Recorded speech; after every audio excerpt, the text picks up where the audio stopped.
Satu. Assalamualaikum warahmatullahi wabarakatuh. Selamat malam rekan-rekan sekalian. Saat ini kita bertemu kembali di channel dari Nur Cahyadi. Kita kedatangan tamu, bintang tamu kita yaitu Bapak Umar Rohim selaku rekan kita. Advokat juga. Ya. Nah, kita membahas pada kali ini kita akan mengedukasi kepada rekan-rekan masyarakat yang menonton ini, masyarakat Indonesia, yaitu mengenai gugatan perdata. Jadi bagi rekan-rekan yang merasa ingin menuntut haknya, bisa juga mengajukan gugatan melalui gugatan perdata di pengadilan yang memang ditunjuk biasanya dalam perjanjian atau dalam perbuatan melawan hukum, prestasi dan lain sebagainya, itu termasuk dalam situ kewenangan pengadilan ini. Begitu. Nah, bagaimana Bang Umar, sehat di kamar ya? Alhamdulillah sehat. Nah, kita kali ini membahas yang mengenai gugatan perdata buat mengedukasi masyarakat dan rekan-rekan sekalian, bagaimana cara mengajukan gugatan perdata yang baik, yang sekiranya itu tidak merugikan baik dari pihak penggugat maupun kedepannya. Nah, hal ini dapat dilihat nih dari gugatan itu sendiri, makanya nanti dijelaskan sama Bang Umar. Oke, bisa dijelaskan Bang Umar sedikit?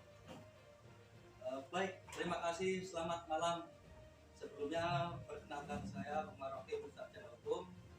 Saya kebetulan berprofesi sama dengan Pak Daniel ini sebagai seorang advokat. Di sini saya tuh ingin menjelaskan ya mengenai bagaimana cara kita itu mengajukan gugatan.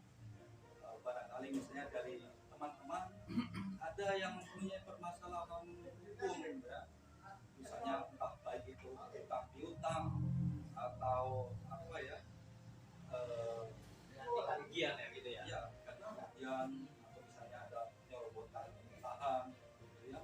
Nah, bagaimana caranya kita ini mengajukan gugatan yang baik supaya apa? Supaya gugatan kita jangan sampai ditolak atau tidak diterima oleh pengadilan.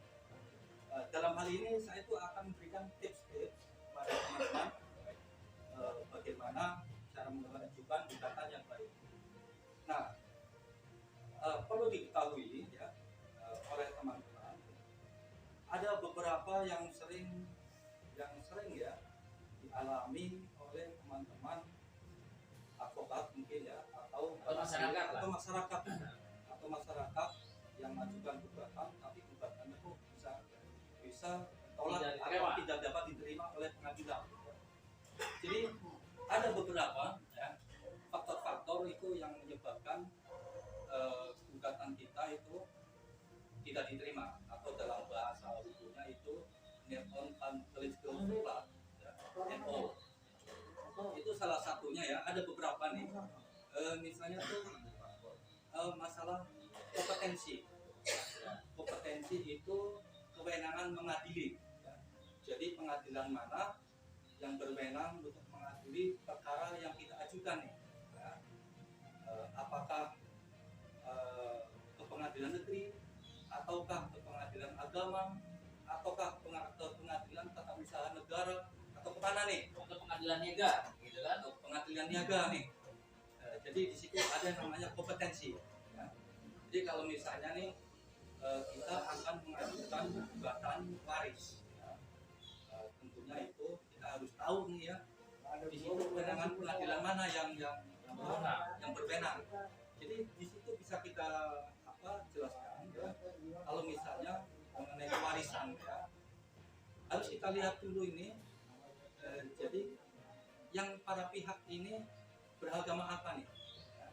Kalau beragama dia itu Islam ya, para pihak ya, antara pihak tergugat dengan pihak tergugat sesama beragama Islam, itu kewenangan mengadili itu akan jatuh kepada pengadilan agama ya. Tapi kalau misalnya para pihak ini agamanya itu selain Islam ya, itu akan jatuh kewenangannya pada pengadilan negeri ya. Nah, untuk unsur yang lain ya selain kompetensi, tentunya ada yang lain itu yang apa perlu kita perhatikan ya dalam mengajukan gugatan ya. Misalnya nih ya, jangan sampai kita salah menggugat nih ya, itu akan berakibat NO ya. Misalnya nih salah gugatan, salah menarik pihak, itu akan berakibat obstruktifel ya, atau kurang pihak ya. Jadi pihak-pihak yang harusnya ada di kita masukkan dalam gugatan ternyata tidak kita masukkan ya, itu bisa berakibat gugatan kita itu akan NO ya. Misalnya nih kita ada satu perjanjian ya mengenai misalnya utang piutang ya, mengenai utang piutang di situ perjanjiannya dibuat di hadapan notaris, maka notaris ini harus kita tarik sebagai pihak. Biasanya apa tuh Pak? Ya, Pihaknya ini apa? Tergugat? Sebagai turut tergugat. Sebagai turut tergugat. Jadi keberadaan notaris ini ya itu dimaksudkan agar notaris ini tunduk terhadap putusan yang nanti akan ditetapkan oleh pengadilan. Ya, dan biasanya juga ada korelasinya. Iya betul. Jadi asal usulnya asal usulnya sengketa ini, asal usulnya itu berdasarkan perjanjian yang dibuat di hadapan notaris. Makanya notaris itu harus ditarik sebagai turut tergugat. Ya. Nah, lalu kita kembali lagi terkait dengan masalah kompetensi ini. Kompetensi itu ya ada yang dinamakan kompetensi relatif dan ada yang dinamakan kompetensi absolut ya. Kompetensi absolut ini itu kompetensi yang memang harus pengadilan tersebut yang mengadili ya. Kompetensi absolut itu misalnya itu kewenangan pengadilan agama ya, kalau mengenai perkara orang Islam ya, baik mengenai perceraian sesama orang Islam atau sengketa waris orang-orang Islam, itu kewenangan absolutnya pengadilan agama ya.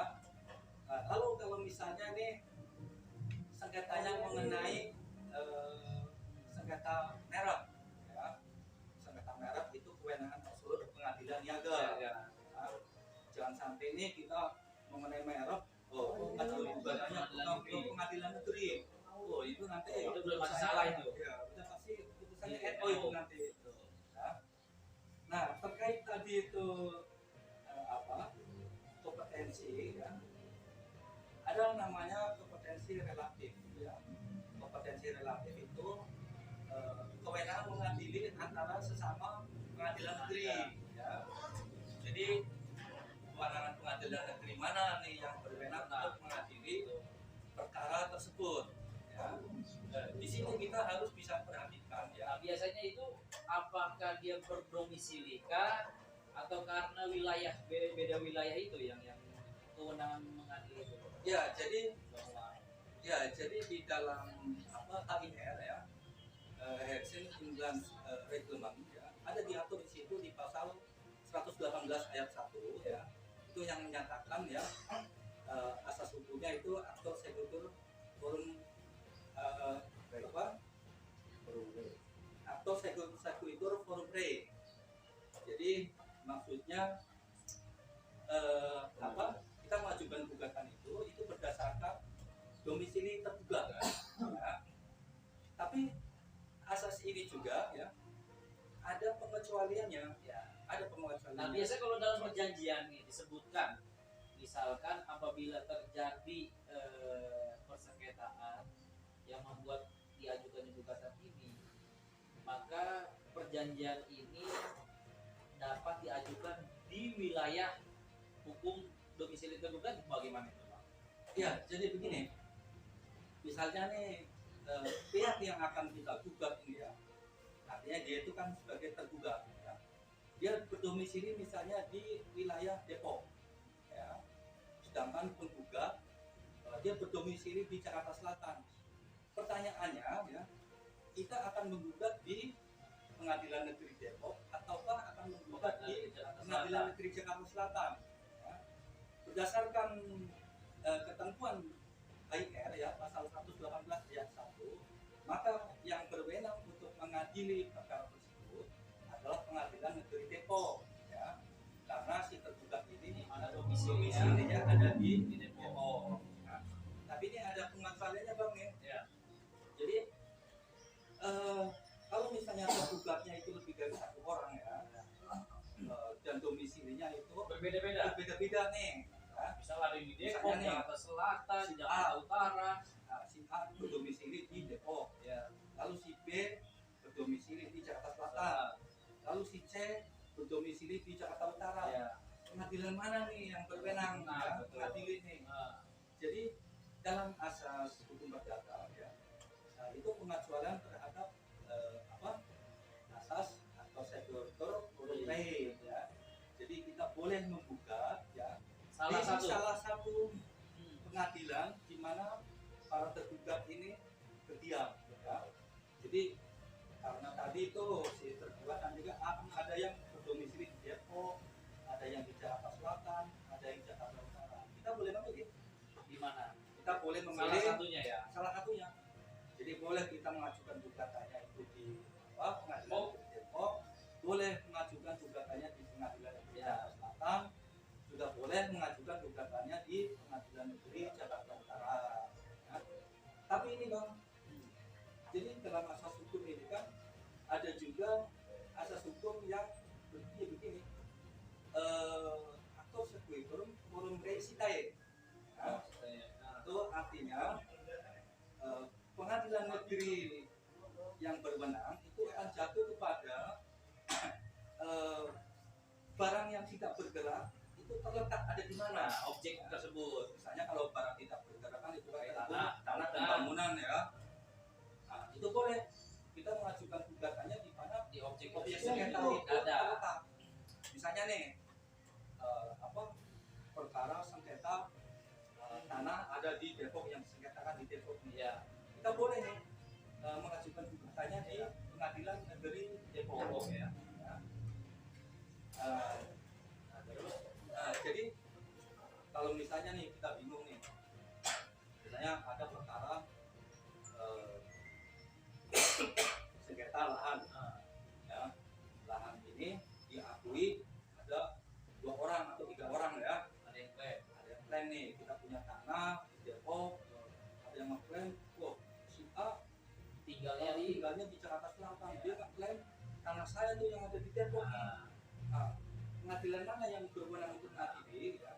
Jadi kita boleh mengajukan gugatannya di Pengadilan Negeri Depok. Di mana objek tersebut itu berada. Di tempat objek tidak bergerak itu berada.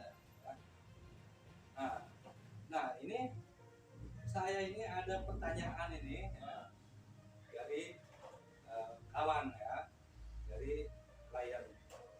Pertanyaannya begini nih, di sini abang, saya mau bertanya, dalam satu kasus kita punya masalah dengan satu PT besar ya yang beroperasi di daerah dan kita akan mengajukan gugatan kepada PT tersebut ya. Pertanyaannya adalah kita akan mengajukan gugatan kepada PT tersebut pusatnya ya, pusat PT tersebut berkantor ataukah PT tempat tersebut beroperasional di daerah ya. Mohon penjelasannya abang. Jadi ada kantor pusat, ada kantor cabang. Mana yang digugat? Ya, jadi begini ya. Kita boleh mengajukan gugatan ya, baik tergugat langsung pusat atau di daerah tempat kita bersengketa ya. Ya, di mana kita yang paling menentukan buat kita buat si penggugat ini menentukan di mana nih ya. Kalau misalnya si penggugat itu Ada di tinggalnya ada di wilayah kantor cabang. kantor pusat ya. Kalau saran saya lebih baik yang kita gugat ya kantor pusat ya. Tapi kalau misalnya si penggugat ini berdomisili domisilinya itu Ya, di wilayah kantor cabang dari perusahaan PT tersebut. Ya. Kalau saran saya lebih baik yang kita buka kantor cabang. Karena apa? Ada kebolehan kita untuk menggugat kantor cabang, ya. Dan sudah ada beberapa jurisprudensi putusan yang sudah ada sebelumnya. Betul. Kantor cabang itu Boleh digugat. Jadi sudah ada beberapa jurisprudensinya dan saya itu tidak hafal nomor-nomornya. Bisa nanti di lain waktu dicek nanti saya sebutkan nanti nomor perkaranya berapa, Putusannya kasasi, berapa. putusannya berapa, tanggal berapa. Nanti bisa lah di pertemuan yang akan datang. Ya. Tapi logika hukumnya begini bang, logika hukumnya begini. Kalau misalnya nih, ya, perusahaan itu bercabang ada di Papua, ya, dan yang dirugikan masyarakat Papua. ya Lalu perusahaan itu kantor pusatnya ada di Jakarta. Ya. Tentunya kalau misalnya nih gugatnya di masyarakat Jakarta. Papua ini ingin menggugat kantor pusat, ya, Nah, ya, itu tentunya butuh kan energi, butuh biaya energi, biar tidak sedikit. biaya yang besar. Betul. Tentunya kan pihak penggugat ini yang dirugikan, Ya. Pak. Ya. Operasionalnya udah berapa? Ya walaupun udah ada berapa ekor kali. sekarang ya, tapi tidak terlalu efektif juga. Iya. Cuma memang Itu masih sedikit untuk menguntungkan. ya, itu masih mendingan bang, jadi masih dalam wilayah Indonesia. Nah kalau logikanya ya, atau pusatnya itu ada di Tokyo Ya. atau ada di New York, ya, kita bersengketa di sini Internasional apakah berarti kan? apakah kita harus menggugat kantor pusatnya yang ada di Tokyo?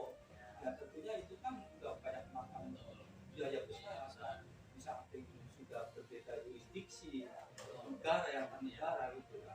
Tentunya itu sangat Berarti kantor cabang itu bisa gitu. boleh, kantor cabang boleh digugat. Di mana yang menguntungkan bagi penggugat, Iya. apakah itu domisilinya di kantor pusat penggugat tersebut atau di kantor cabang tersebut, itu Iya. yang mana yang digugat salah satunya.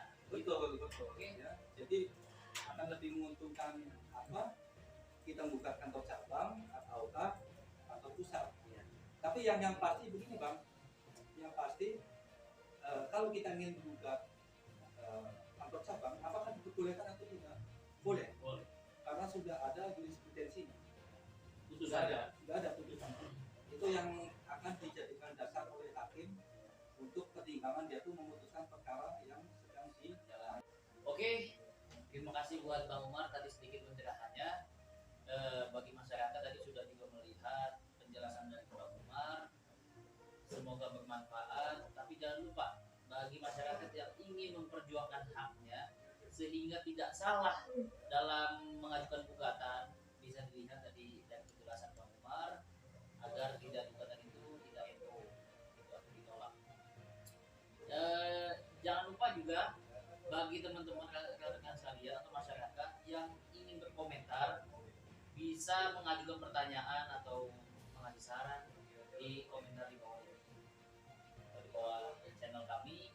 Dan jangan lupa like, comment, and subscribe, dukung channel saya di Daniel Cahyadi. Salam perjuangan.